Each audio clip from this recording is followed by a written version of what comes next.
മൂന്നാമത്തെ സെഷൻ ആരംഭിക്കുകയാണ്. മിർസയുടെ പ്രവാചകത്വം എന്നതാണ് വിഷയം ആദ്യമായി 20 മിനിറ്റ് അവതരിപ്പിക്കുന്നത് അഹമ്മദി പക്ഷമാണ്. ശേഷം 40 മിനിറ്റ് മുജാഹിദ് പക്ഷവും പിന്നീട് 20 മിനിറ്റ് അഹമ്മദി പക്ഷവും തന്നെയായിരിക്കും. വിഷയം അവതരിപ്പിക്കാൻ വേണ്ടി അഹമ്മദി പക്ഷത്തെ പ്രതിനിധിയെ ക്ഷണിക്കുന്നു.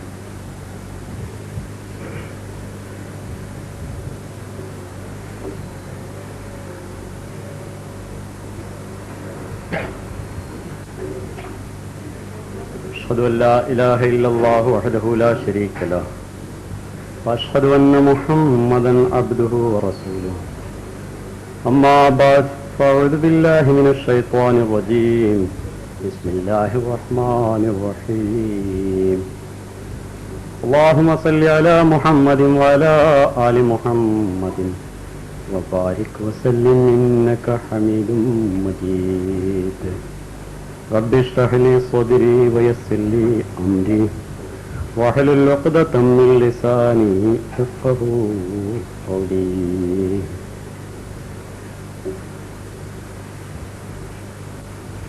അഭിമന്യരായ സദസ്യരെ, വേദിയിലിരിക്കുന്ന പണ്ഡിതരെ, അസ്സലാമു അലൈക്കും വറഹ്മത്തുള്ളാഹി വബറകാതുഹു.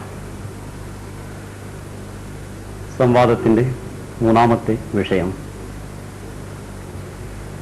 നിബന്ധനയിൽ എഴുതിയിട്ടുള്ളത് മിർസ സാഹിബിൻ്റെ സത്യസാക്ഷ്യം എന്നാണ്. മിർസ സാഹിബിൻ്റെ സത്യസാക്ഷ്യം എന്ന വിഷയമാണ് ഇനി ചർച്ച ചെയ്യപ്പെടുന്നത്.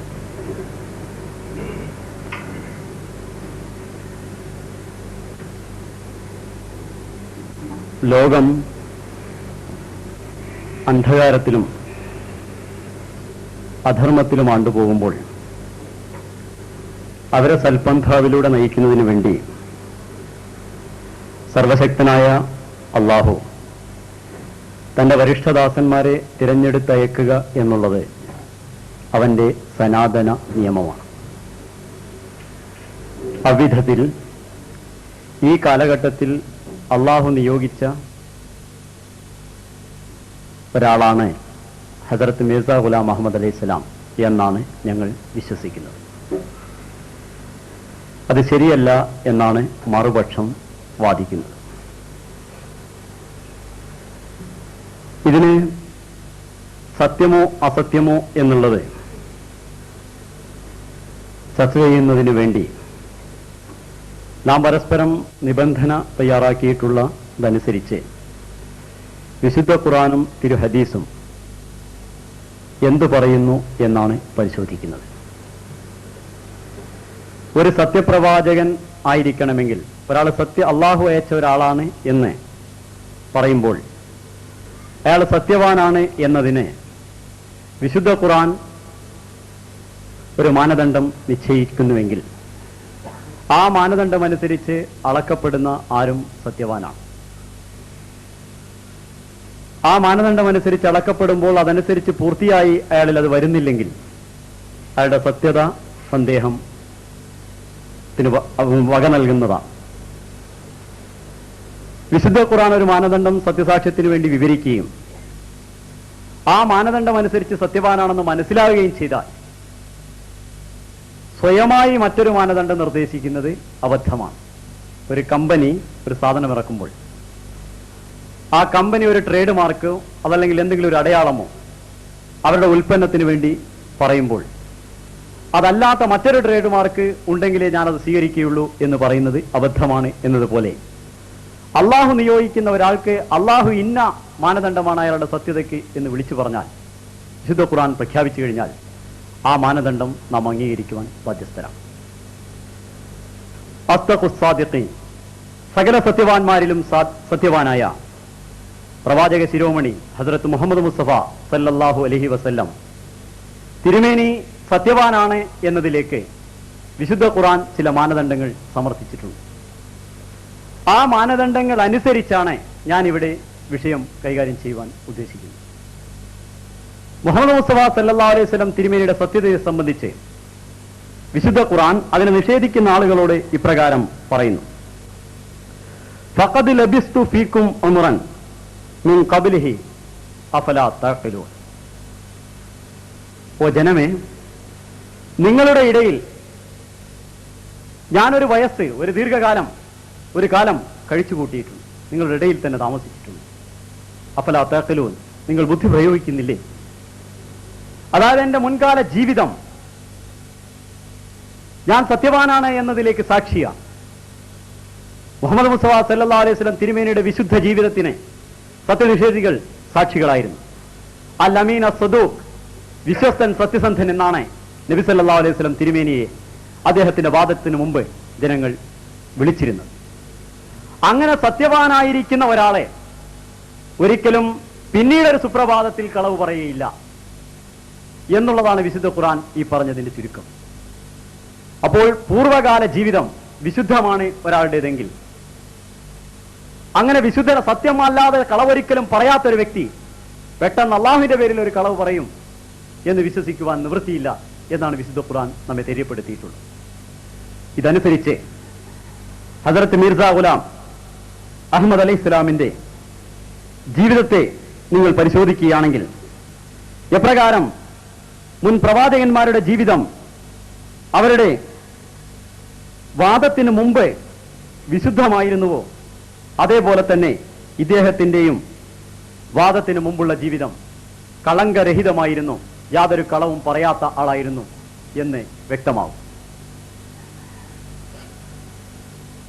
ഹദരത്ത് മിർസ ഗുലാം അഹ്മദ് അലൈഹി ഇസ്ലാം തന്നെ തദ്കിറത്തു ഷഹാദത്തൈൻ എന്ന ഗ്രന്ഥത്തിന്റെ 62-ാമത്തെ പേജിൽ ഇപ്രകാരം പറയുന്നു: എന്തെങ്കിലും ഒരു ന്യൂനതയോ കറ്റുകെട്ടോ വ്യാജമോ വഞ്ചനയോ എന്റെ മുൻകാല ജീവിതത്തിൽ നിങ്ങൾക്ക് ആരോപിക്കുവാൻ സാധ്യമല്ല.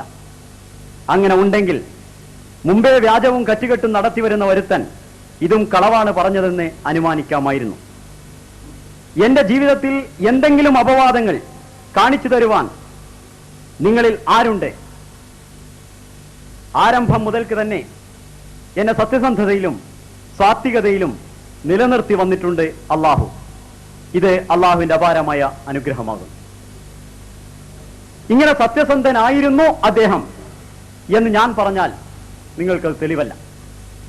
അദ്ദേഹം ജീവിച്ചിരുന്ന കാലഘട്ടത്തിലുള്ള ആളുകളാണ് അദ്ദേഹത്തിന്റെ ജീവിതത്തിന്റെ സത്യസന്ധതയെ തെളിയിക്കേണ്ടത്. അതിന് ഞാനൊരു മഹാനെ, മുജാഹിദ് പ്രസ്ഥാനത്തിന്റെ അനുശേദ്യ നേതാവായ മുഹമ്മദ് ഹുസൈൻ ബട്ടാലവിയെ ഉദ്ധരിക്കാൻ ഉദ്ദേശിക്കുന്നു. മുഹമ്മദ് ഹുസൈൻ ബട്ടാലവിയെ സംബന്ധിച്ച് പരിചയപ്പെടുത്തുന്നതിന് വേണ്ടി മാത്രം അദ്ദേഹത്തെ സംബന്ധിച്ച് മലയാളത്തിൽ മുജാഹിദ് പ്രസ്ഥാനക്കാർ പ്രസിദ്ധീകരിച്ചിട്ടുള്ള ഖാദിയാനിസത്തിൽ പരാമർശിച്ചത് ഞാൻ എടുത്തുദ്ധരിക്കുക. മീർസയുടെ പഴയ സഹപാഠിയായിരുന്നു ഷെയ്ഖ് മുഹമ്മദ് ഹുസൈൻ. അപ്പോൾ അടുത്ത് പരിചയമുള്ള ആളാണ്. പഞ്ചാബിലെ പ്രശസ്തനായ അഹ്ലെ ഹദീസ് പണ്ഡിതനായിരുന്നു അദ്ദേഹം.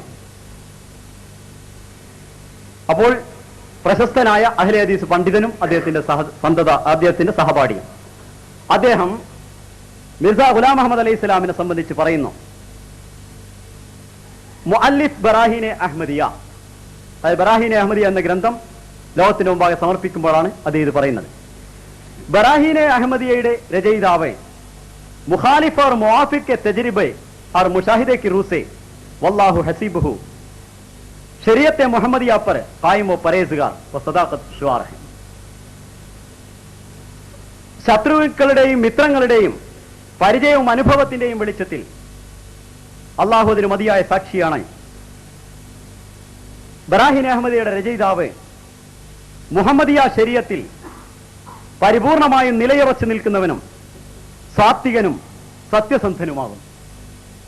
അപ്പൊ അദ്ദേഹത്തിന്റെ വാദത്തിന് മുമ്പുള്ള ജീവിതം സത്യസന്ധമായിരുന്നു എന്ന് ആ കാലഘട്ടത്തിലെ അദ്ദേഹത്തിന്റെ സഹപാഠിയായിരുന്നതും മുജാഹിദ് പ്രസ്ഥാനത്തിന് അനുശേദ്യ നേതാവായിരുന്നതുമാണ് അയാളെ, അതും പോരാത്തത് അഹമ്മദിയ ജമാഅത്തിന്റെ പിന്നീട് ബദ്ധവൈരിയായി തീർന്നതുമായ ഒരാളാണ് സാക്ഷ്യം വഹിച്ചിട്ടുള്ളത്. അപ്പൊ മിൻ ഖബിലിഹി, മുൻകാല ജീവിതത്തെ സംബന്ധിച്ചാണ് പറയേണ്ടത്. ഖാദിയാനിസം തന്നെ അദ്ദേഹത്തിന്റെ മുൻകാല ജീവിതത്തെ സംബന്ധിച്ച് ഇപ്രകാരം പറയുന്നു: ഇസ്ലാമിന് വേണ്ടി ശബ്ദിക്കുകയും അദ്ദേഹത്തിനുണ്ടായ വളരെയേറെ ഇൽഹാമുകളുടെയും ദർശനങ്ങളുടെയും സന്തോഷ വാർത്തകളുടെയും വെളിച്ചത്തിൽ ജനങ്ങൾ അദ്ദേഹം ഒരു വലിയാണെന്ന് വിശ്വസിക്കുകയും ചെയ്ത ഈ സാഹചര്യത്തിലാണ് അദ്ദേഹം വാദം ഉന്നയിക്കുന്നത്. അദ്ദേഹത്തിന്റെ ജീവിതത്തെ കണ്ടറിഞ്ഞ് അദ്ദേഹം ഒരു വലിയാണെന്ന് ജനങ്ങൾ വിശ്വസിച്ചിരുന്ന അത്രയും വിശുദ്ധമായ ഒരു ജീവിതം നയിച്ചിരുന്ന കാലഘട്ടത്തിലാണ് അദ്ദേഹം വാദം മുമ്പോട്ട് വെക്കുന്നത്. ഞാൻ ഈ പറഞ്ഞതിന്റെ അർത്ഥം ഒരു പ്രവാചകന്റെ മുൻകാല ജീവിതം വിശുദ്ധവും അതിന് ശേഷമുള്ള ജീവിതം അതിൽ നിന്ന് വ്യത്യസ്തവുമായിരിക്കുമെന്നല്ല ഞാൻ വിശ്വസിക്കുന്നത്. വിശുദ്ധ ഖുർആൻ പറഞ്ഞതനുസരിച്ച് ശേഷമുള്ള ജീവിതവും വിശുദ്ധമായിരിക്കുമെന്നാണ്.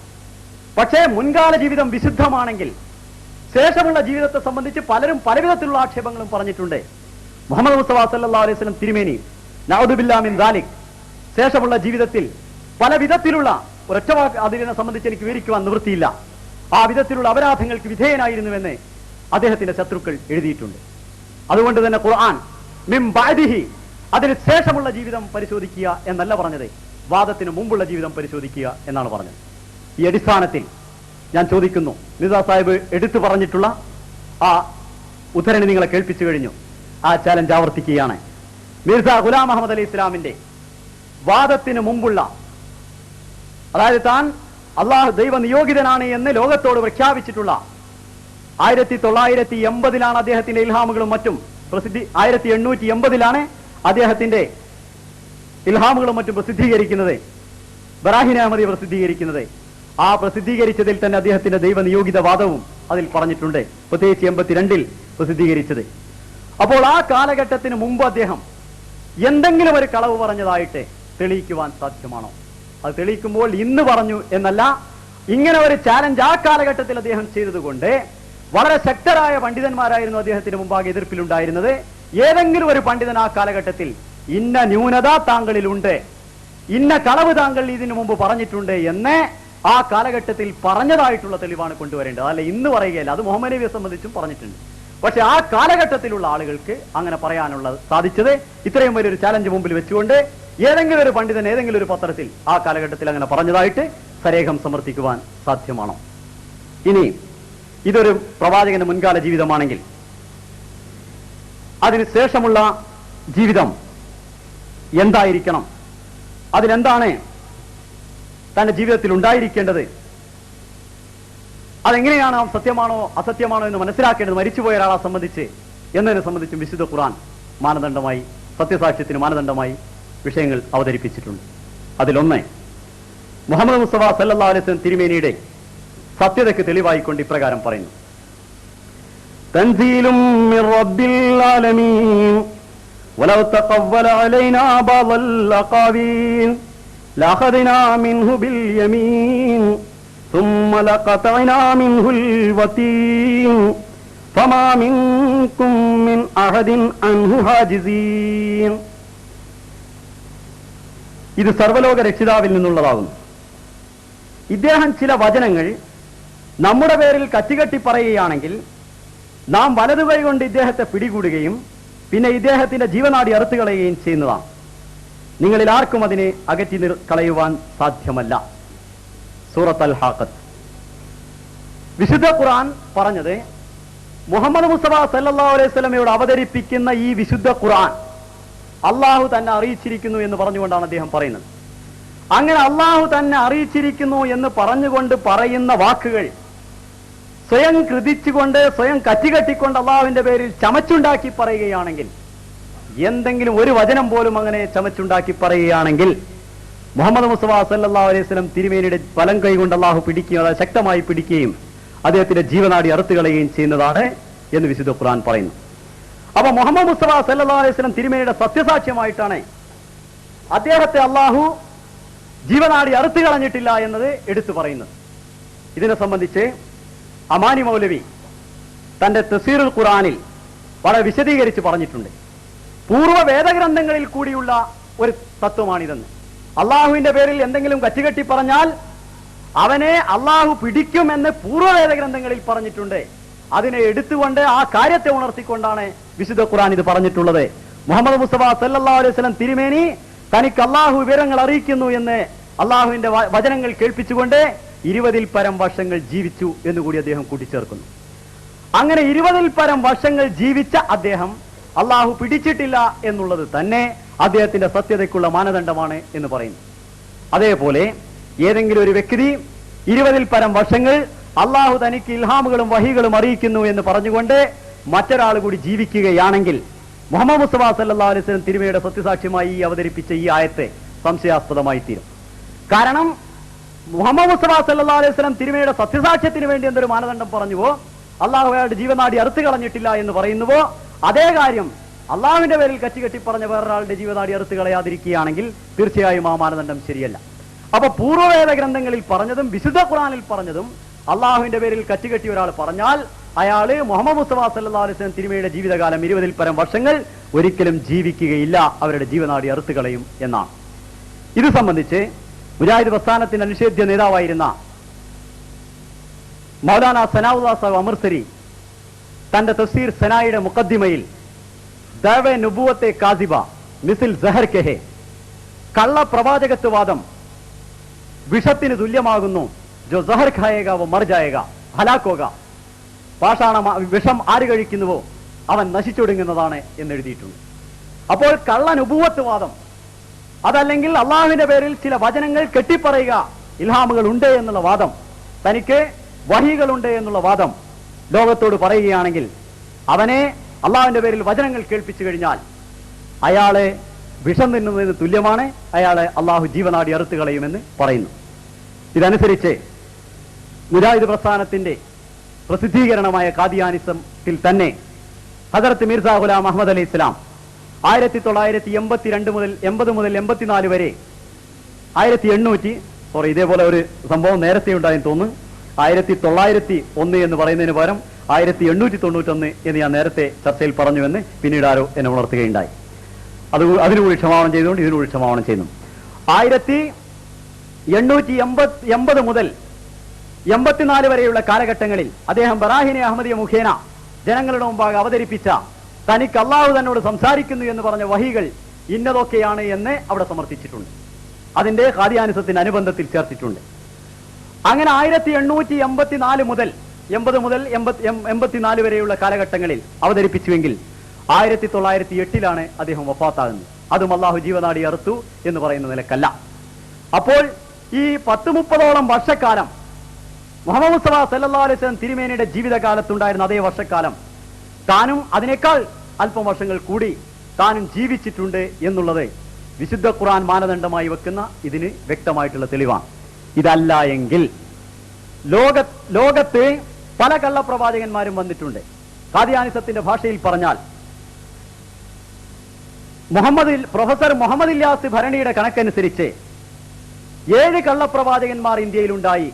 ആദ്യമായി കള്ളപ്രവാചകത്വം വാദിച്ചത് മീസ സാഹിബാണ്. അതിനുശേഷം 7 പ്രവാചകന്മാർ ഇന്ത്യയിലുണ്ടായി. അദ്ദേഹം അബുൽ ഹസൻ അലി നദവി തുടർന്ന് പറയുന്നു, അതൊരു കൃത്യമായ കണക്കല്ലെന്ന് ഉറപ്പാണ്. സൂക്ഷ്മമായി പരിശോധിച്ചാൽ പഞ്ചാബിൽ തന്നെ 7 കള്ളപ്രവാചകന്മാരുണ്ടായിട്ടുണ്ട് എന്ന് പറയുകയുണ്ടായി. അപ്പൊ ലോകത്ത് ഏതെങ്കിലും ഒരു കള്ളപ്രവാചകൻ 23 വർഷം ഹദരത്ത് മുഹമ്മദ് മുസ്തഫ സല്ലല്ലാഹു അലൈഹി വസല്ലം തിരുമേനിയുടെ വഹിന്റെ കാലഘട്ടമായ ആ 23 വർഷക്കാലം അള്ളാഹുവിൽ നിന്ന് വഹി ഇറങ്ങുന്നു എന്ന് ജനങ്ങളോട് പറഞ്ഞതിന് ശേഷം ജീവിച്ചതായിട്ട് തെളിയിക്കുകയാണെങ്കിൽ ഞങ്ങൾ ഈ വാദം പിൻവലിക്കുന്നതാണ്. അങ്ങനെ ഒരു വാദം തെളിയിക്കുവാൻ നിവൃത്തിയില്ല. ഞാൻ എന്റെ വാക്കുകൾക്ക് വിരാമം വിടുന്നു. വാഖിറു ദഅവാന അനിൽ ഹംദുലില്ലാഹി റബ്ബിൽ ആലമീൻ.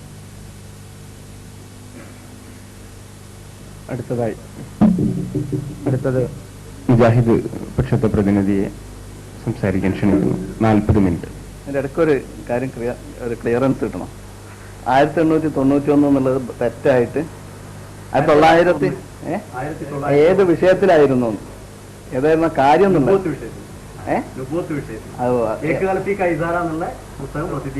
എന്നാണ് ശരിക്ക്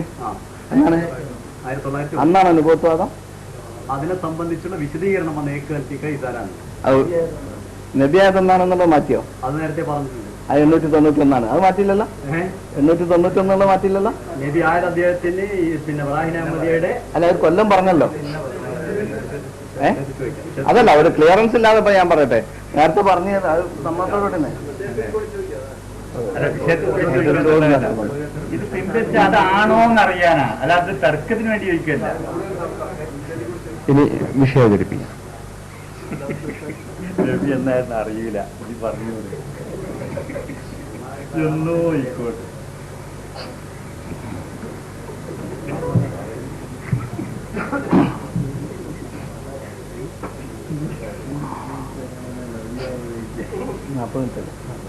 അസ്സലാമു അലൈക്കും. അൽഹംദുലില്ലാഹി റബ്ബിൽ ആലമീൻ വസ്സലാത്തു വസ്സലാമു അലാ റസൂലില്ലാഹിൽ അമീൻ വഅലാ ആലിഹി വഅസ്ഹാബിഹി അജ്മഈൻ. പ്രിയമുള്ളവരെ, ഈ ചർച്ചയുടെ മൂന്നാമത്തെ വിഷയമാണ് ഇപ്പോൾ ഇവിടെ അവതരിപ്പിച്ച് കൊണ്ടിരിക്കുന്നത്. ഇവിടെ മിർസാ ഗുലാം അഹമ്മദ് ഖാദിയാനി സത്യസന്ധനായ പ്രവാചകനാണ് എന്നതിന് തെളിവായി ഇവിടെ പരാമർശിച്ചിട്ടുള്ള വിഷയം നമ്മൾ കേട്ടു കഴിഞ്ഞു. അതിന് മറുപടിയും അതോടൊപ്പം ഇത് സംബന്ധമായി നമുക്കെന്താണ് പറയാനുള്ളത് അക്കാര്യവുമാണ് ഇവിടെ ഇനി ഈ പക്ഷത്ത് നിന്ന് സമർപ്പിക്കുന്നത്. 1891 മിർസാ ഗുലാം അഹമ്മദ് ഖാദിയാനി പ്രവാചകത്വവാദം ഉന്നയിച്ചത് എന്ന് നേരത്തെ പരാമർശിച്ചത് ഇവിടെ ഓഡിയോയിലും വീഡിയോയിലും ഒക്കെ പതിഞ്ഞതാണ്. ഇപ്പോ പെട്ടെന്നൊരു തിരുത്ത്, പലപ്പോഴും 1800 എന്ന് പറയുന്നത് 1900 എന്ന് പറഞ്ഞു പോകുന്ന അബദ്ധം ആവർത്തിച്ചപ്പോൾ അതിന്റെ ഒരു തിരുത്താണ് 1891 എന്നത് 1901 എന്ന് അദ്ദേഹം പറഞ്ഞത്. അപ്പൊ ഞാൻ അതിനൊരു ക്ലിയറൻസ് ചോദിച്ചത്, അത് ഏത് വിഷയത്തെക്കുറിച്ചായിരുന്നു 1891 എന്ന് പറയേണ്ടടുത്ത് 901 എന്ന് പറയേണ്ടടുത്ത് 891 എന്ന് പറഞ്ഞത് എന്ന് ക്ലിയർ ചെയ്തതിന് ശേഷമാണ് എനിക്കിത് അവതരിപ്പിക്കാൻ സമയം തരുന്നതെങ്കിൽ കുറച്ചുകൂടി എളുപ്പമുണ്ട്. പ്രവാചകത്വത്തിന്റെ കാര്യമാണെങ്കിൽ ഞാൻ പറയാൻ പോകുന്ന കാര്യങ്ങൾ 901 മുമ്പുള്ളതാണോ 891 മുമ്പുള്ളതാണോ അതിനുശേഷമുള്ളതാണോ എന്നൊക്കെ എനിക്ക് തന്നെ മനസ്സിലാക്കിയിട്ട് സമർപ്പിക്കുന്നിടത്ത് ശ്രദ്ധിക്കാമല്ലോ. ഞാൻ വിഷയത്തിലേക്ക് വരാം. പ്രവാചകത്വ വാദത്തിന് മുമ്പ് അതെ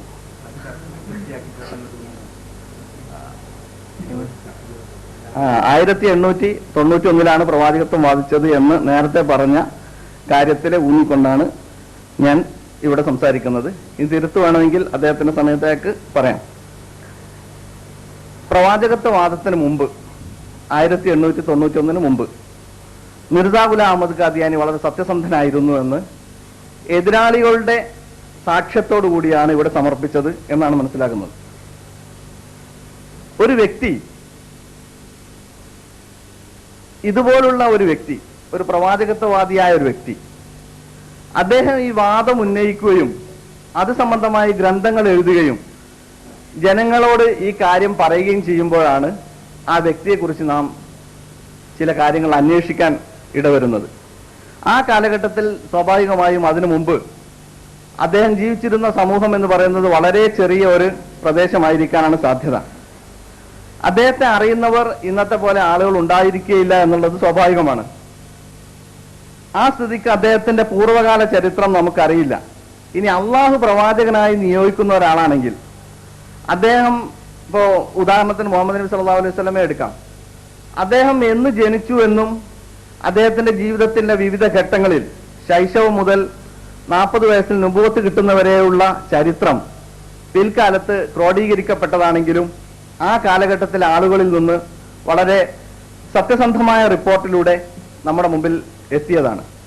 എന്നാൽ മിർസാ ഗുലാം അഹമ്മദ് ഖാദിയാനിയുടെ ചരിത്രം, അദ്ദേഹം പ്രവാചകത്വവാദം ഉന്നയിച്ചു അല്ലെങ്കിൽ അദ്ദേഹം ഗ്രന്ഥരചന ആരംഭിച്ചതിന് ശേഷമുള്ള കാലഘട്ടത്തെക്കുറിച്ച് നമുക്ക് വ്യക്തമായ പിടിപാടുള്ളൂ.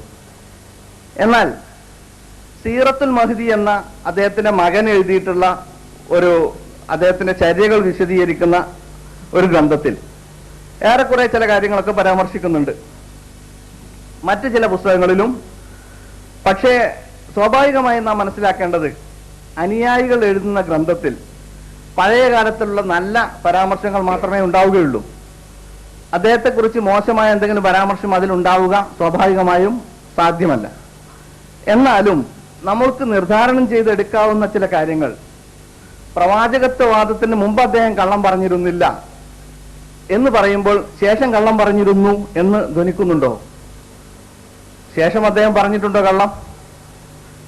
ഈ പ്രസക്തമായ ചോദ്യം നമുക്ക് പരിശോധിക്കേണ്ടതാണ്.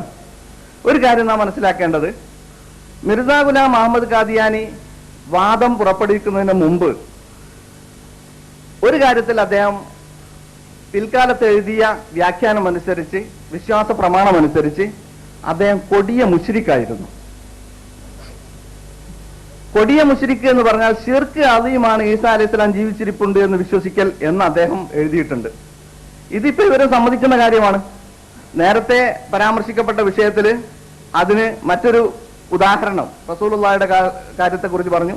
ഇനിയും അത് പരാമർശിക്കുകയാണെങ്കിൽ നമുക്ക് മറുപടി പറയാവുന്നേ ഉള്ളൂ.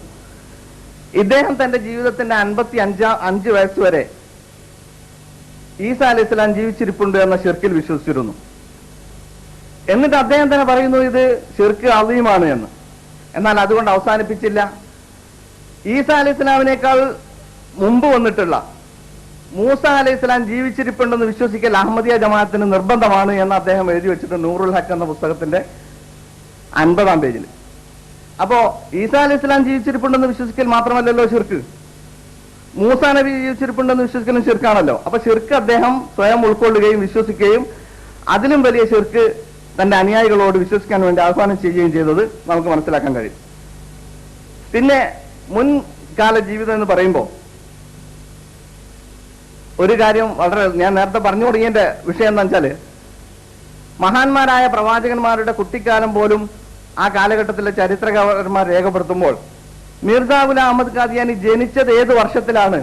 പ്രവാചകത്വവാദത്തെ കുറിച്ച് ചോദിച്ചപ്പോൾ 17 വർഷമായി ഞങ്ങൾ ചോദിച്ചുകൊണ്ടിരിക്കുമ്പോൾ അതിന്റെ ക്ലിയറൻസ് ഇപ്പോഴും പൂർണ്ണമായിട്ട് കിട്ടിയിട്ടില്ല, അങ്ങോട്ടും ഇങ്ങോട്ടും മാറിക്കൊണ്ടിരിക്കുക.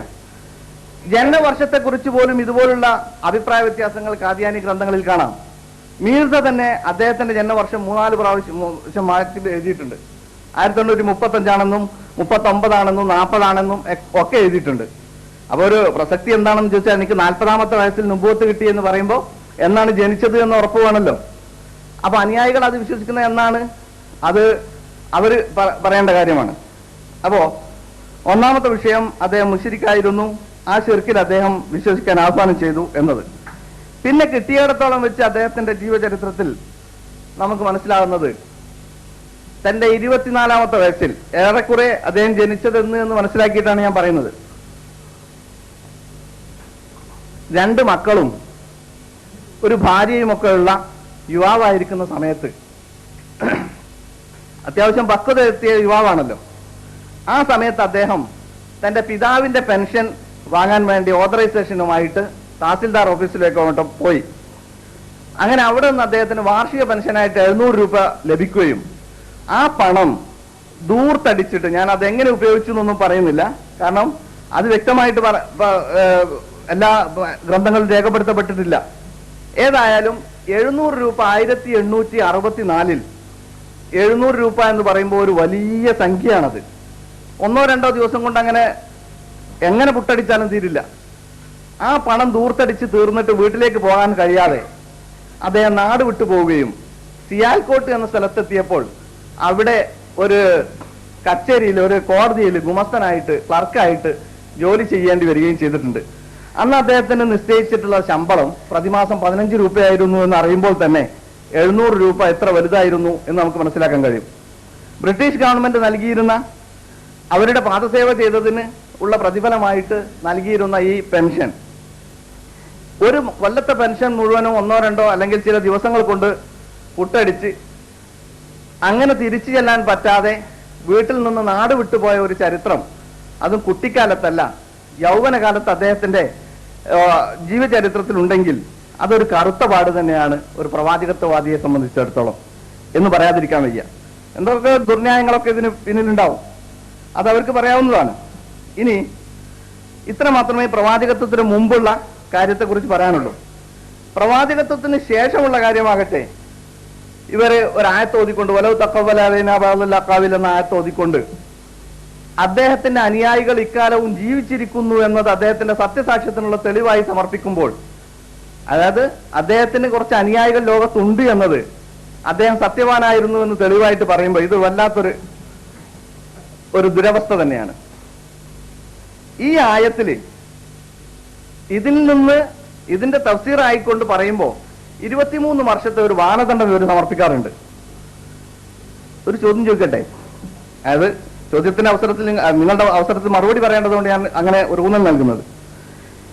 ഇങ്ങനെ ഒരു 23 വർഷം ഇങ്ങനെ ഒരു മാനദണ്ഡമുണ്ടെങ്കിൽ, ഒരു പ്രവാചകത്വം വാദിച്ചുകൊണ്ട് ഒരാൾ നമ്മളെ സമീപിക്കുമ്പോൾ, നീ 23 വർഷം രക്ഷപ്പെടുമോ നോക്കട്ടെ, 24-ാമത്തെ വർഷം വാ എന്ന് പറയാണോ വേണ്ടത്? 23 വർഷം ഇയാൾ ജീവനോടെ ഇരിക്കുമോ എന്ന് പരിശോധനയ്ക്ക് ശേഷം വിശ്വസിക്കുകയാണോ വേണ്ടത്? ഇവർ പറയുന്നത് കേട്ടാൽ അതൊരു മാനദണ്ഡമായിട്ട് അംഗീകരിക്കുമോ അതല്ലേ വേണ്ടത്? റസൂലുള്ളാഹി സ്വല്ലല്ലാഹു അലൈഹി വസല്ലമയുടെ കാലത്തിന് മുമ്പുള്ള എത്ര പ്രവാചകന്മാർ വളരെ കുറഞ്ഞ കാലയളവിനുള്ളിൽ മരിച്ചു പോയിട്ടുണ്ട്, വധിക്കപ്പെട്ടിട്ടുണ്ട്. സക്കരിയ നബി അലൈഹിസ്സലാമും യഹ്യാ നബിയും ഒക്കെ വധിക്കപ്പെട്ടവർ കൂട്ടത്തിലായിരുന്നു. വളരെ കുറഞ്ഞ കാലമേ അവർ ജീവിച്ചിട്ടുള്ളൂ. പിന്നെ ഇതിന് അർത്ഥം പറയുമ്പോൾ കള്ളത്തരം തന്നെ പറയുന്നതിനാ. എന്താണ് ഇതിന്റെ അർത്ഥം?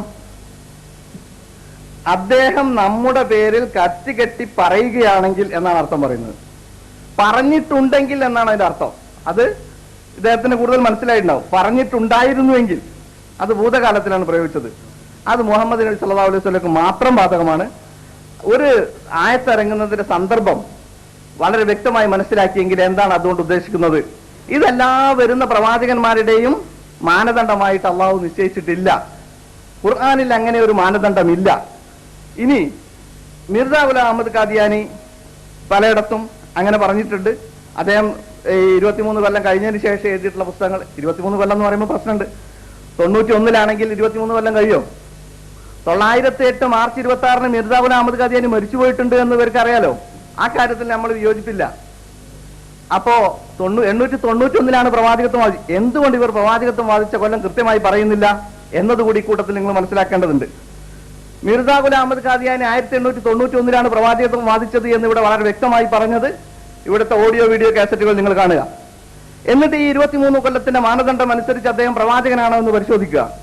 1908 മാർച്ച് 26-ന് അദ്ദേഹം മരിച്ചു മണ്ണടിഞ്ഞു പോയിട്ടുണ്ടെങ്കിൽ 17 വർഷം പൂർത്തിയാക്കാൻ അദ്ദേഹത്തിന് കഴിഞ്ഞിട്ടുള്ളൂ. അതുകൊണ്ട് അദ്ദേഹം കള്ളവാദിയാണ്. ഈ പക്ഷത്തിന്റെ തന്നെ അഭിപ്രായ പ്രകാരം അദ്ദേഹം ഈ മാനദണ്ഡം അനുസരിച്ച് തന്നെ കള്ളവാദിയാണ്.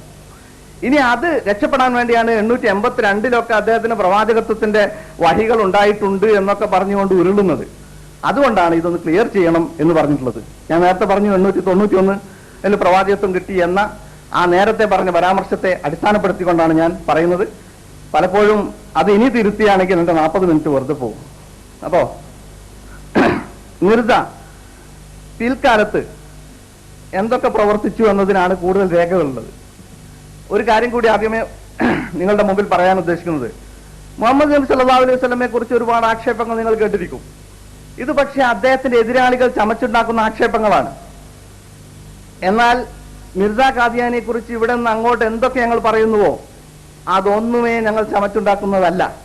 അതിന് 2 കാരണമുണ്ട്. ഒന്ന്, മിർസ നബിയാകുന്നതിന് ഞങ്ങൾക്ക് ആർക്കും ഒരു തടസ്സവുമില്ല. മിർസ നബി ആയതുകൊണ്ട് ഞങ്ങൾക്ക് ഈ ലോകത്ത് യാതൊന്നും നഷ്ടപ്പെടാനില്ല. അപ്പൊ ലൗകികമായ നഷ്ടമല്ല, പരലോകത്ത് നഷ്ടപ്പെടാനുണ്ടോ? ഇതാണ് പ്രശ്നം. നമ്മളിങ്ങനെ ഇതിനു പിന്നിൽ പറയുന്ന കേട്ട വിചാരിക്കും ഇവിടെ കുറെ ആളുകൾ ഇങ്ങനെ ഈ ഖാദിയാനികളുടെ പിന്നാലെ കൂടി ഇങ്ങനെ നടക്കുന്ന കുറെ കാലമായി, എങ്ങനെയെങ്കിലും ഇവർക്ക് നരകത്തിൽ പോകണം എന്ന് ഉദ്ദേശിച്ചുകൊണ്ട് പ്രവർത്തിക്കുകയാണ് എന്ന് തോന്നിപ്പോകും. പക്ഷെ ഇവിടെ വളരെ വ്യക്തമായി പറയാൻ ഉദ്ദേശിക്കുന്നത്, മിർസ ഗുലാം അഹമ്മദ് ഖാദിയാനിയെ കുറിച്ച് ഇവിടെ എന്ത് പരാമർശിക്കുന്നുവോ അത് അദ്ദേഹത്തിന്റെ ഗ്രന്ഥങ്ങളിൽ കാണിച്ചു തരാൻ ഞങ്ങൾ തയ്യാറാണ്, ബാധ്യസ്ഥരാണ്. കളവ് പറഞ്ഞുകൊണ്ട് ഒരൊറ്റ വാക്കിൽ ഞങ്ങൾ കളവ് പറയേണ്ട കാര്യം ഞങ്ങൾക്കില്ല. മിർസ ഗുലാം ആരായിരുന്നു?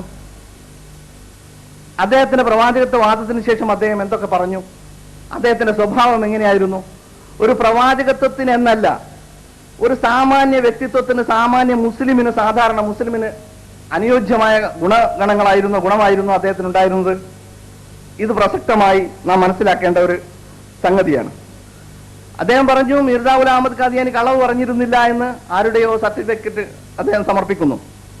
ഞാൻ ആരുടെയോ എന്ന് പറഞ്ഞത് ആ പറഞ്ഞ ആളെ ഇകഴ്ത്താനല്ല. ആ സംഭവത്തെ കുറിച്ച് പറയുകയാണെങ്കിൽ മുഹമ്മദ് ഹുസൈൻ ബട്ടാലവി സാഹിബ് മിർസ ഗുലാം അഹമ്മദ് ഖാദിയാനിയുടെ സതീർത്ഥ്യനായിരുന്നു എന്ന് ശരിയാണ്. പക്ഷേ ഇദ്ദേഹം വരാനിരിക്കുന്ന ഇദ്ദേഹത്തിന്റെ മനസ്സിലുള്ള കാര്യങ്ങൾ, അല്ലെങ്കിൽ ഇനി ഇയാള് ഭാവിയിൽ ചെയ്യാൻ പോകുന്ന കാര്യങ്ങളെ കുറിച്ച് ധാരണയില്ല.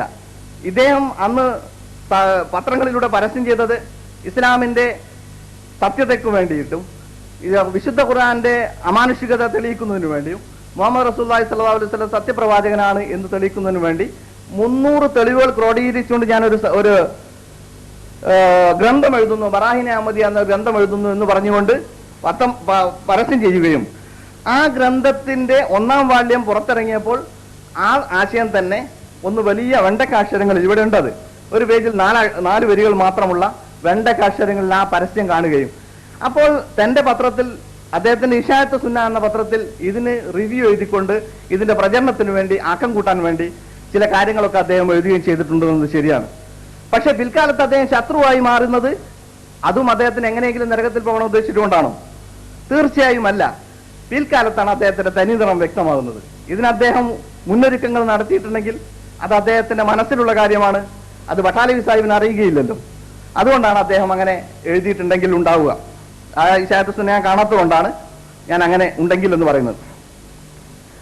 എന്നാൽ മീർസ ആദ്യകാലത്തിൽ നിന്ന് വ്യത്യസ്തമായി പ്രവാചകനായ, ഞാൻ നേരത്തെ പറഞ്ഞു പ്രവാചകത്തിന്റെ വാദത്തിന് മുമ്പ് ശുദ്ധനായിരുന്നു. എന്നാൽ ശേഷം അദ്ദേഹത്തിന് കള്ളം പറഞ്ഞിട്ടുണ്ടോ? ഉണ്ട് എന്നതിന് വ്യക്തമായ തെളിവും ഇവരോട് പലപ്പോഴും ഞങ്ങൾ ഉദ്ധരിച്ച ഒരൊറ്റ വളരെ എളുപ്പത്തിൽ പറയാവുന്ന ഒരു ഇത്, ഷഹാദത്തുൽ ഖുർആൻ എന്ന പുസ്തകത്തിൽ മിർസ ഗുലാം അഹമ്മദ് ഖാദിയാനി